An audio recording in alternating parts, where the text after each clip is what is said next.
Excellencies, fellow participants, it is a real personal as well as a professional honor to introduce our next guest. Ambassador Mohamed Orabi is the former foreign minister of Egypt in his most recent posting. However, if we go back in his career, we see really a very extensive experience when it comes to not only diplomacy, but also in the more recent years, cultural diplomacy. And that's why I think it's a very special opportunity for us today to hear his perspectives. Ambassador Orabi worked in the Egyptian army before he joined the Foreign Service in 1976. At this point, he became a career diplomat, acting as deputy chief of Egyptian mission in Israel from 1994 until 1998. He also served in Kuwait and the United Kingdom as an Egyptian diplomat. In 2000, Ambassador Orabi served as chief of the cabinet of the foreign ministry with Amr Musa. He was the Egyptian ambassador to Germany from 2001 until 2008, before becoming assistant foreign minister for economic affairs. And it was at exactly that period where I had the honor to get to know the ambassador, and I must say we really cooperated very effectively together, in particular in terms of cultural diplomacy. The ambassador was very generous with his time and actually taught some of my students at Humboldt University for a course that I was taking. We hosted many events at the embassy, and really he's somebody who doesn't speak about cultural diplomacy, he does cultural diplomacy, and I think I was witness to that on many occasions in Berlin. I'm also very proud to say that he's a member of the advisory board of the Institute for Cultural Diplomacy, and we really have a wide array of also things on our to-do list between Egypt and Germany, but also beyond in terms of cultural diplomacy. The most recent posting that he had, which I think is a fascinating posting and one that I think really gives you a fascinating chance right now to give us some insights about Egypt today, was when he was actually the first foreign minister after the Arab Spring and after the revolutions in Egypt. Currently, he's been very, very active as well. You're with Secretary of State Kerry, I think 10 days ago, and really again at the forefront of diplomacy and cultural diplomacy. The lecture topic that His Excellency Ambassador Orabi has chosen is public diplomacy and nation branding in a globalized world. I would ask you to please join me in a very, very warm and heartfelt welcome for Ambassador Mohamed Orabi. Thank you. Mark, thank you very much for giving me this opportunity to come back to Berlin. You know that this city is so close to my heart, and I'm really attached to everything here in this country and in this city.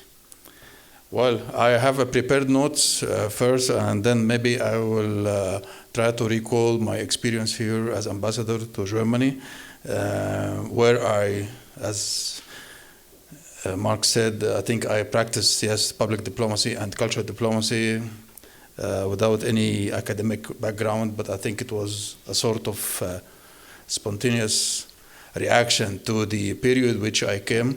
I arrived here on the 15th of September, just 4 days after September 11, the famous September 11. So that's why let me say that I was under the pressure to try to practice a new method of diplomacy in order to enhance our image and try to make a difference here in this country. Well, it is a great honor for me to be here with you this afternoon to explore together a decisive factor in shaping our world today. I am referring to stereotyping and nation branding, and what we can attempt to do to further our efforts on public diplomacy and nation branding in globalized world. I would note that in addition to traditional problems and challenges that we as a human family currently face, there are unfortunately many more problems in our world, severe and conflictive, which we, the human family, added by choice. This includes the challenge of stereotyping and branding. We are losing another battle to the devastating theory of us and them. Public diplomacy originally came into existence in order to combat and to win over this new problem and challenge. It is a relatively new form of diplomacy, which started to flourish in its current form during the 19th. Public diplomacy targets peoples rather than governments, aiming to contribute to alleviating problems arising from mutual lack of understanding, distorted stereotypes, and negative imagery. It stresses what it is shared and is common amongst all of us as humans. Hence, it strives to foster mutual acceptance and understanding, ideally culminating into a better future for all.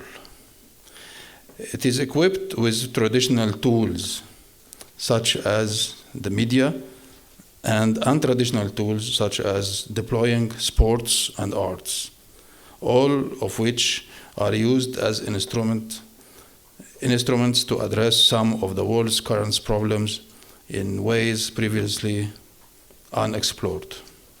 On the other hand, and while public diplomacy is used by many countries and almost all sorts of entities for noble causes, some also use public diplomacy to deceive and mislead large sectors of the world's population, which only worsen an already bad situation. I must also note that public diplomacy is double-edged weapon. It can be implemented towards sincere and noble objectives, but if carried out insincerely or unprofessionally, it may bring about negative results and uncalled for despite the best of intentions.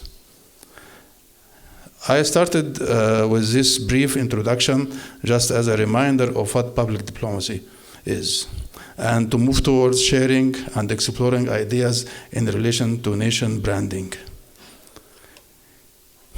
We need to be direct and honest regarding what I would sadly consider a stereotyping war, where actually some cultures and some nations are put together in the same basket and are trenched before the eyes of sectors of international public opinion, leading the spread of intolerance and the ills that come along with it, and to diminishing the possibilities of collaboration between citizens, entities, and countries perceived to belong to different or even conflicting cultures.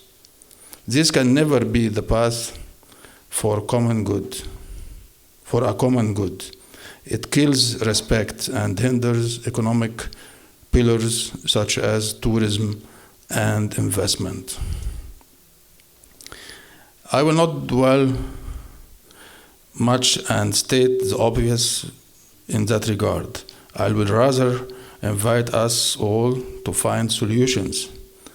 I will quote a phrase that I truly admire from the Charter of UNESCO and from the Declaration and Program of Action on a Culture of Peace of the General Assembly of the United Nations of September 1999.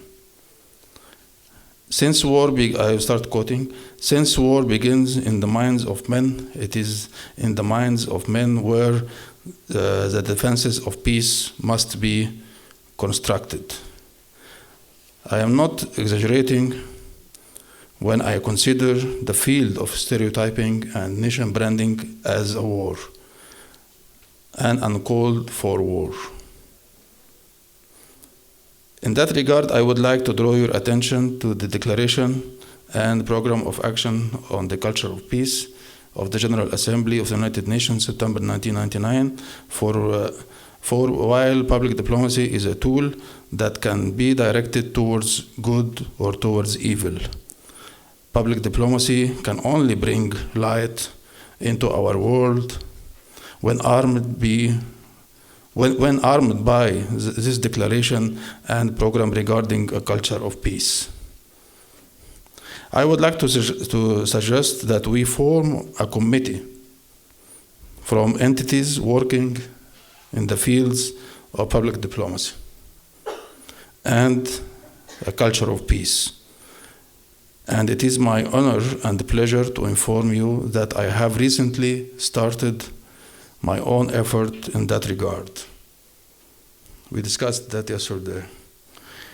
And in the process of collaborating with other entities in the same field, among which in the Foundation for a Culture of Peace, headed by His Excellency Federico Mayor, former Director General of UNESCO, and who I would consider to be the guru of a culture of peace.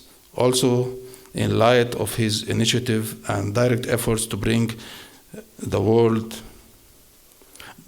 world the declaration and a program of action on a culture of peace during his presidency of UNESCO.